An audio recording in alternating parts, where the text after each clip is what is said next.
فرمایا گیا ہر قسم ہر چیز کی زکوٰۃ ہے، ہر چیز کی، جیسے مال کی زکوٰۃ، جس نے مال کی زکوٰۃ دے دی اس کا مال اللہ کے قلعے میں محفوظ ہو گیا، اب اس کے مال کو کوئی نقصان نہیں ہو سکتا۔ ایسے ہی جان کی بھی زکوٰۃ ہے، جسم کی بھی زکوٰۃ ہے۔ تو جان کی زکوٰۃ کیا ہے؟ میرے آقا علیہ السلام فرماتے ہیں روزہ یہ تمہاری جان کی زکوٰۃ ہے، تمہارے جسم کی زکوٰۃ۔ مطلب جو لوگ روزہ رکھ لیتے ہیں اب ان کی جان بھی اللہ محفوظ کر لیتا ہے، وہ مہلک بیماریوں سے، موذی بیماریوں سے محفوظ ہو جاتے ہیں۔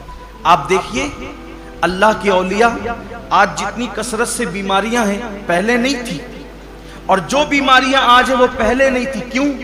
اس دور میں لوگ صرف رمضان شریف کے روزے نہیں رکھتے تھے، بلکہ مہینے میں 13، 14، 15 تاریخ کو بھی اکثر مسلمان روزہ رکھتے تھے۔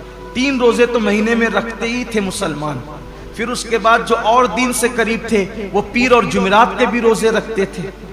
پھر موقع بموقع عاشورہ کا روزہ، یہ روزہ، وہ روزہ، یعنی جو موقع آیا اس کے بہانے سے روزے رکھتے تھے۔ اس لیے یہ بیماریاں ان کو نہیں تھی جن بیماریوں میں ہم مبتلا ہیں۔ کیوں؟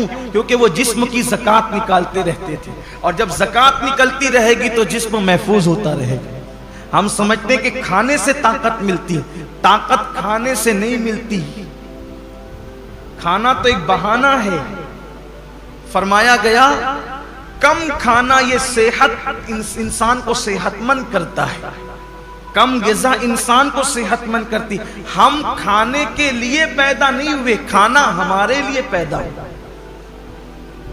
بزرگوں نے فرمایا جینے کے لیے کھایا کرو، کھانے کے لیے جیا مت کرو، اللہ کے لیے جیو۔